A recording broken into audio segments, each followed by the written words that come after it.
Watcher, welcome back to the channel. I'm Ian, the Essential Handyman. Regular viewers to the channel will know that most of my content is DIY related. I do other bits and pieces, but most of it is, based upon building, etc, etc. But the channel's not just about that. The channel was really designed to help people. So, those boys that haven't got a dad, giving them a little bit of help, people that don't have the knowledge to do certain bits and pieces. So I'm diversifying a little bit today, and it's not DIY related, it's how to remove blood from clothing. Now, my son Monty got his nose broke again at rugby on Sunday. It's now Saturday, so I've got to get all of his kit ready for tomorrow. Been flat out this week with work.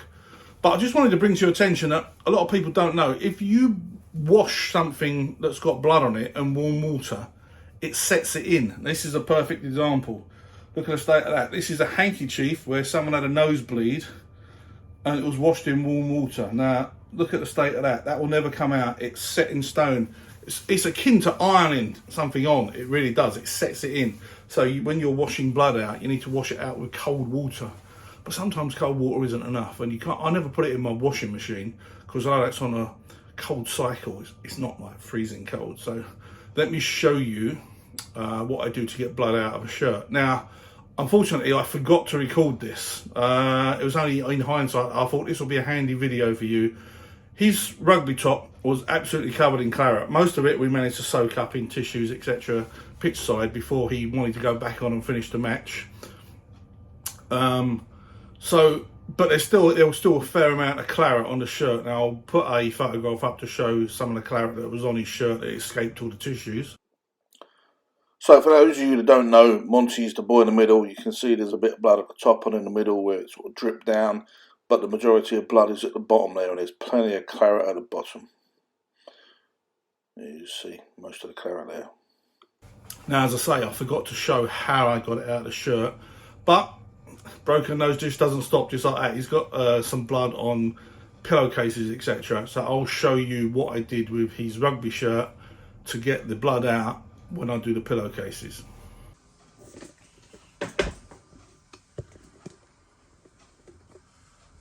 Okay, this is his rugby shirt, and you're going to have to trust me on this. You've probably seen from the photographs, there was a fair amount of blood at the top and at the bottom, along with all the mud. Now, I've washed this in cold water, so the mud, etc. remains. That's got to be washed out in warm water yet. But I didn't want to wash it in warm because it would have removed all the dirt but set the blood in. So I get rid of the blood first, and then we wash the dirt out afterwards. Now, when I turned this inside, the inside was great big patches of red. So it's got all of the blood out, and as I say, I'll show you what I did with this with a pillowcase so you can see how I do it. First of all, we're going to fill the bowl up with cold water. Okay, you can see that he's got a bit of blood there on his pillowcase. Now, obviously, he had his nose plugged while he was asleep, but a bit of it still escaped. So that blood there, if I wash it in warm water, that's going to be soaked in. So what I'll do is, I'll just show you with a one pillowcase. You put this in the water, let this soak, and I'll probably leave this here for about 5 or 10 minutes before I come back with the product. Now, I'm going to fill the bowl up as much as I can, because I have to put some warm water in there. I don't want to raise the temperature of the water. So the more cold water, the less effect the warm water will have, and it keeps it cold. Now, the products I use is Vanish Oxy Action, and it comes from the Netherlands. We use it in the UK, but I don't know if people around the world will have the same product. So what you're looking for is a product with the active ingredient sodium percarbonate. I'll just put 1 heaped teaspoon of that in a bowl, and then we want to mix that with warm water. So I'm pouring the tap away from the cold water, so this will get nice and hot. It won't affect the cold water that the blood stained item is soaking in. Okay, that water's nice and warm now, so what I do is I'm going to fill the bowl up with warm water, because this has to dissolve. And it dissolves in warm water a lot better than it does in cold. Now I'll just, with my fingers, because it's all granules and I can feel it, I'll swish this around to make it dissolved. Don't want to lose any, so I transfer it over to the bowl, and I just keep swishing my fingers around until we get all the granules are dissolved. As you can see, bits and pieces are slopping into the bowl where the bloodstained stuff is. That doesn't bother me. I've got so much water in there. The hot water going in here is going to do little. Need to put a bit more hot water in. And you just keep going. At the moment I'm feeling there's a few granules in there. I just want to go until I don't feel any granules underneath my fingertips anymore.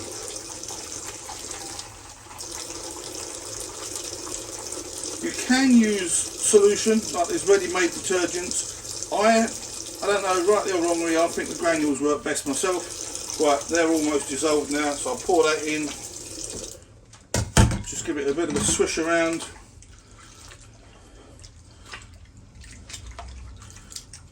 And the blood is at the top. We will come back to this. I leave this soaking for about 4 hours. So, you know, you've got something to do at the weekend, you're going out, whack this on, leave it soaking, come back, and it should all be sorted. Now I've put the rugby top in the washing machine, change temperature to 40, just put it on a standard rinse. That'll take an hour and 50 minutes. We come back and that rugby top, once all the mud's come out of it, should be clean of mud and blood. Okay, this has actually been soaking for about 6 hours now. And if you look, no blood on that side.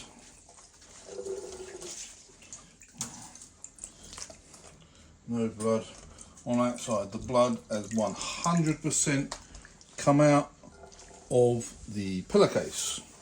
I'm going to wash this now though, because you need to get the dirt out as well, because this only gets the blood out, not the dirt. Let's give us a nice wash. Okay, time to check the rugby top that's put in the wash. We can find it and all this junk. Okay, there we go. Okay, there's the top. You can see that all the blood's gone. There was patches of blood all over it. Even at the bottom you can see there's no blood at all. A couple of ingrained stains of mud and stuff where he's been using this for the last year. But in terms of blood removal, I'd say that was a success. Now, there are lots of techniques for getting blood out of clothing. This one takes a few hours, but it gives guaranteed results.